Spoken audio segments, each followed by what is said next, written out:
On Mayday, Yale canceled the student rally at Cross Campus and put a cop car nearby as a warning. Donald Trump is attacking everyone. He's having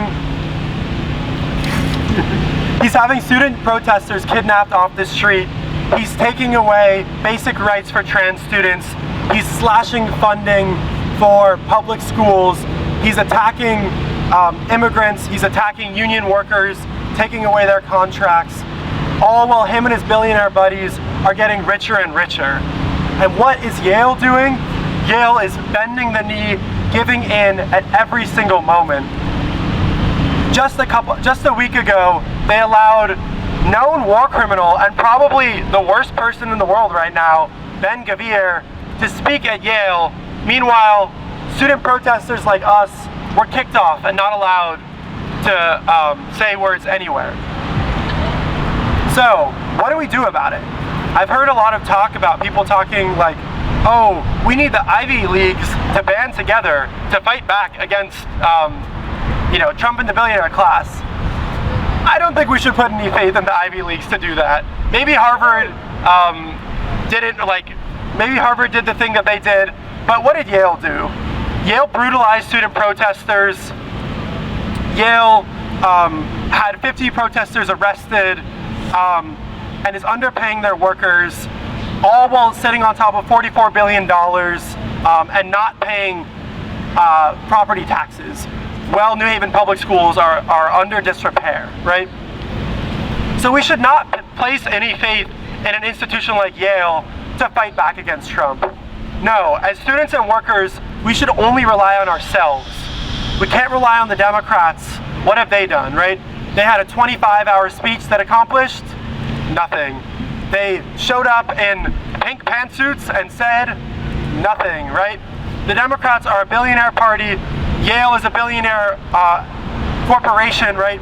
They're not going to fight tooth and nail the billionaires, right?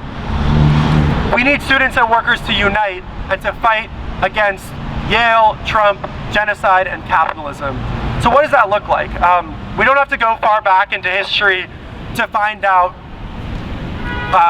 how students and workers are fighting back. In fact, just now in Serbia, there's been an amazing example of students and workers protesting against authoritarianism. There, a railway station collapsed and students took to the streets. They went on strike, they occupied highways, and they invited unions to join them. And by engaging in mass days of action, they shut down business as usual and they forced their president, Vučić, to resign. We need to do that in the United States. We need to do that at Yale. We need to do that in every single university, workplace all around the world, all around the country. I'm part of Socialist Alternative. Socialist Alternative is calling for a one-day strike. One-day strike called for by unions and coordinated mass student walkouts to shut down business as usual. Trump is a billionaire. He's a bully. How do we get billionaires to listen to us? We hit them where it hurts them the most, in their profits. So that's why we're calling for one-day strike. But ultimately, it's not random that someone like Trump is coming to power right now. We have Trump, we have Vučić, we have Putin, we have Netanyahu, we have Xi Jinping. These are authoritarian leaders who fit the moment, who fit capitalism, right? In Socialist Alternative, we say Trump is the system, capitalism is the sickness. That's why we believe we need socialism. We need to fight for a fundamentally different world where universities and businesses aren't run for the profits of a tiny few, your Elon Musks, your Donald Trumps, your Yale corporations, but instead for the needs of the millions and the planet. So if you're interested in that, you should join Socialist Alternative. And we're also going to all march down to the Green where there's a big rally happening soon. But first we're going to hear from Stanley Heller, who's going to talk about attacks on Yalies for Palestine and why we need to fight back. Thank you. Happy May Day to everybody. Woo! 3 of us Yale alumni sent this letter to the Yale president, the provost, and the dean of Yale College. and to the Yale Daily News. April 29th, 2025. We write with alarm at the mistreatment of students demonstrating against what the International Court of Justice has ruled to be plausibly the genocide of Palestinians. The Yalies for Palestine has been banned, and now individual students are being investigated by XCOM for, quote, violations of regulations pertaining to the use of outdoor spaces, trespassing, and defiance of authority, unquote. An examination of these regulations show them to be a collection of overreach and nitpicking. They even contain bans against using light projections on walls and regulations on the size of chalk messages. Need we remind you that students are protesting an international human rights catastrophe, a general massacre? Daily bombing in Gaza burns alive Palestinian women and children. For over 2 months, Israel denied Gaza any food or medicine or other necessities. Surely what's at stake must be taken into account when rule breaking is judged. We'd like to remind you about some of the best traditions of Yale, in which public spaces were used without permission to defend lives and human rights. May 1969, architectural students and the artist Klaus Oldenburg constructed a 24-foot high structure called Lipstick Ascending on Caterpillar tracks and installed it at Beinecke Plaza to serve as a speaker's platform for those denouncing the U.S. war against Vietnam. Students also protested the Vietnam War here by occupying campus quadrangles. In April 1970, in response to repression of members of the Black Panther Party, Yale students went on strike. Students picketed academic buildings, and thousands of students gathered repeatedly in Ingalls Rink to hear protest speeches. In 1986, in a denunciation of the illegal apartheid system of South Africa and the misery and violence it inflicted on non-whites there, Yale students and community members built mock shanties on Beinecke Plaza. They were torn down once and then rebuilt, and in some form stayed there for over a year. We know that U.S. colleges are being threatened by the Trump administration, which wishes to repress all sympathy for Palestinian lives. Federal grants are being withheld.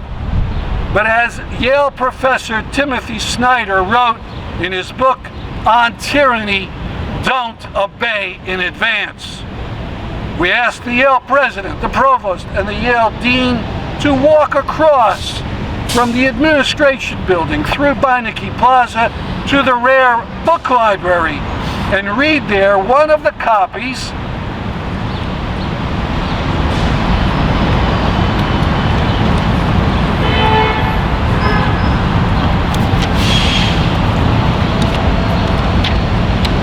that they read one of the copies of the Declaration of Independence signed by 5 Yale alumni.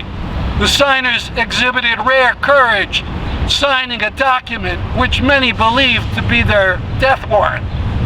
We asked you to exhibit a modicum of their bravery and band with other college administrators and defy the intimidation coming from the White House.